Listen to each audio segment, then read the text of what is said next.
نحمده ونصلي على رسوله الكريم.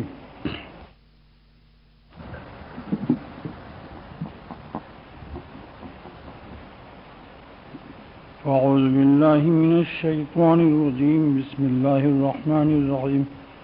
لقد نعلم أنك يضيق صدرك بما يقولون فسبح بحمد ربك وكن من الساجدين واعبد ربك حتى يأتيك اليقين.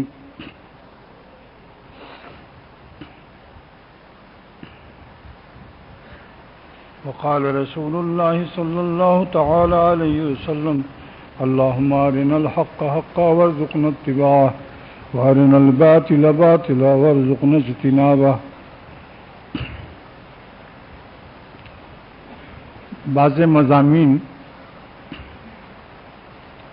جمعے کو بیان ہوتے ہیں تو پیر میں وہ نہیں آتے، کوئی پیر میں آتا ہے تو جمعے کو نہیں آتا، لہذا مقرر کرتا ہوں تاکہ جمعے میں نہ آنے والے پیر کو سن لیں اور پیر میں نہ آنے والے جمعے کو سن لیں. حاضرین اور غائبین اس طرح سے. اچھا، افریقہ کا ایک مہمان آیا ہے جس کا نام ارشاد ہے، وہ ایک شعر سنائے گا، اس کے بعد پھر میں شرح تقریر کروں گا. چلو بھائی ارشاد.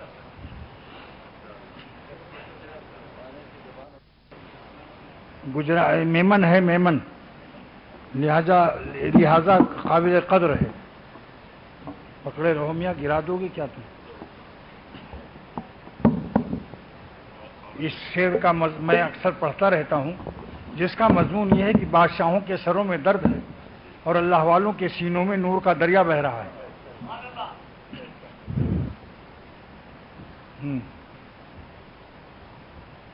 شاہوں کے سروں پر تاج گرا سے، شاہوں کے سروں پر تاج گرا سے درد سا اکثر رہتا ہے. شاہوں کے سروں پر تاج گرا سے درد سا اکثر رہتا ہے، اور اہل وفا کے سینوں میں، اور اہل وفا کے سینوں میں ایک نور کا دریا بہتا ہے.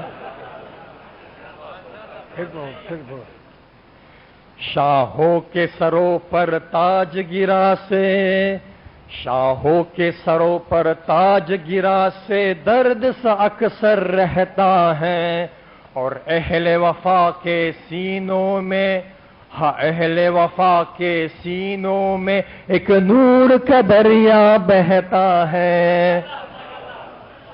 شاباش. انہوں نے اپنے شعر میں جغرافیہ بھی پیش کر دیا کہ دریا کیسے بہتا ہے اور سر میں درد کہاں ہوتا ہے، نشاندہی کر دی انہوں نے. چلو بیٹھو.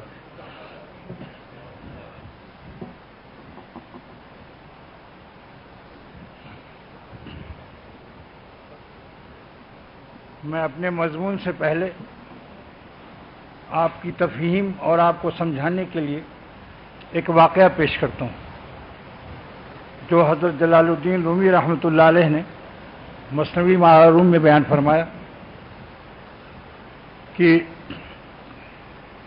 ایک سمندر کا جانور ہے، اس کا نام ہے دریائی گاؤ. وہ دریا ہی میں پانی میں رہتا ہے اور رات کو 12 بجے اندھیرے میں نکلتا ہے اور جنگل میں اپنے حلق سے ایک موتی نکالتا ہے جس سے پورا جنگل روشن ہو جاتا ہے، اور جلدی جلدی سوسن اور ریحاں اور سنبل عمدہ عمدہ گھاس کھا لیتا ہے، اور پھر سورج نکلنے سے پہلے پہلے سمندر میں دریا میں چلا جاتا ہے. تاجر اس موتی کے قدرداں اور تاجر درختوں پر چڑھے ہوتے ہیں. ایک مٹکے میں گوبر اور مٹی اور بھوسا سب مکس کر کے وہ اس موتی پر گرا دیتے ہیں. جب جانور روشنی میں دور چرنے جاتا ہے تو اس کی موتی پر وہ گرا دیتے ہیں، سارا جنگل اندھیرا ہو جاتا ہے، اور وہ ہر درخت کو سینگ مارتا ہے اور پاگل کی طرح اس کو اپنا موتی تلاش کرتا ہے. لیکن جب اپنی موتی کی جگہ آتا ہے تو دیکھتا ہے یہاں مٹی اور گوبر ہے اور بھوسا ہے، مٹیریل عجیب ہے. اس کی بدبو سے سمجھتا ہے کہ اور گوبر سے کہ شاید یہاں میرا موتی نہیں ہوگا.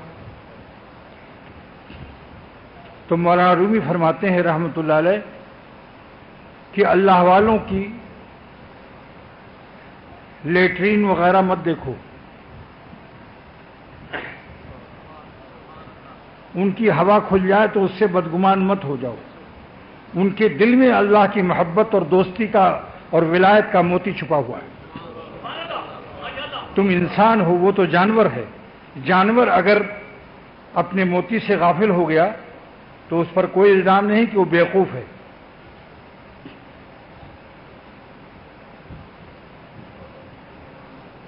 لیکن عقل مند جس کی قسمت اچھی ہوتی ہے وہ اللہ والوں کو پہچان لیتا ہے کہ ان کے جسم میں آب و گل میں نسبت مع اللہ، تعلق مع اللہ، اللہ کی دوستی کا تاج ان کی گردن پر ہے، ان کی روحانی گردن پر تاج ہے اندر چھپا ہوا۔ اس کی گفتگو سے اندازہ چل جاتا ہے، اس کی گفتگو میں اس کے نور باطن اور اللہ کی دوستی کی خوشبو ہوتی ہے۔ جو اللہ سارے عالم کے گلستہ کو، پھولوں کو خوشبو دیتا ہے تو خالق خوشبوئے گلستان کائنات جس کے دل میں ہوگا، اس کی زبان میں، الفاظ میں اللہ تعالیٰ کی خوشبو کیوں نہ ہوگی؟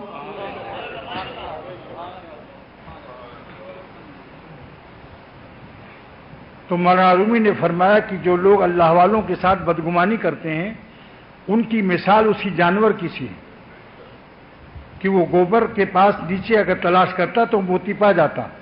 اللہ والوں کے جسم کی مٹی کے اندر اللہ کی دوستی کا موتی چھپا ہوا ہے، اور یہی فرمایا حضرت آدم علیہ السلام کے جسم کے اندر موتی نبوت کا چھپا ہوا تھا، لیکن یہ ظالم شیطان کو نظر نہیں آیا۔ تو اللہ والوں سے بدگمانی شیطانی مرض ہے۔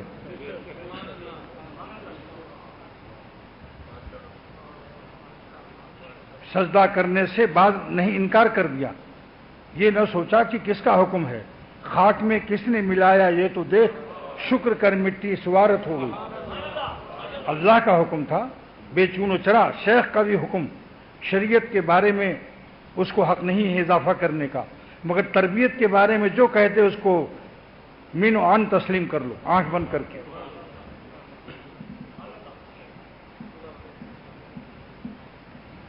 علامہ شامی رحمۃ اللہ علیہ نے لکھا ہے کہ نماز میں رکوع، ہر رکعت میں رکوع ایک ہے، سجدہ دو ہے۔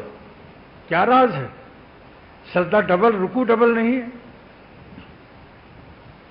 فرمایا کہ شیطان کو جلانے کے لیے اللہ نے اہل ایمان پر دو سجدہ رکھا تاکہ ہمارا مومن بندہ کہہ سکے اے ظالم نالائق مردود، تو نے ایک سجدہ بھی نہیں کیا، میں ڈبل سجدہ کرتا ہوں۔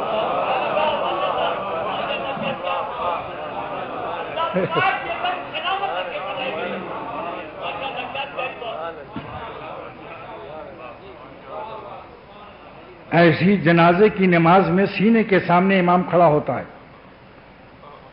تواضع کا تقاضا تھا کہ ایک ولی اللہ کا جنازہ ہے تو پیر کی طرف کھڑا ہو، لیکن علامہ شامی ابن عابدین فقہ شامی میں لکھتے ہیں کہ سینے کے سامنے امام کو جنازے میں نماز پڑھانے کے لیے سینے کے سامنے کھڑا ہو، تو اس میں نیک فالی ہے کہ اللہ اس شخص کا سینہ حامل قلب ہے اور قلب اس کا دل حامل ایمان ہے، حامل کلمہ ہے، تو میں آپ سے اس میت کی مغفرت کے لیے اس کے دل میں جو کلمہ ہے اس کا واسطہ دیتا ہوں۔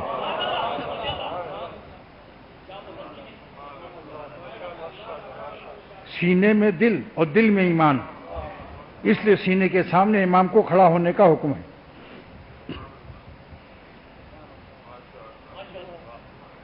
اور جنازے پر کلمہ شریف یا آیت الکرسی جس کپڑے پر ہو اس کو مردوں پر مت ڈالو، کیونکہ کچھ حصہ سرہانے ہوگا، کچھ حصہ قرآن پاک کا پائنتی ہو جائے گا۔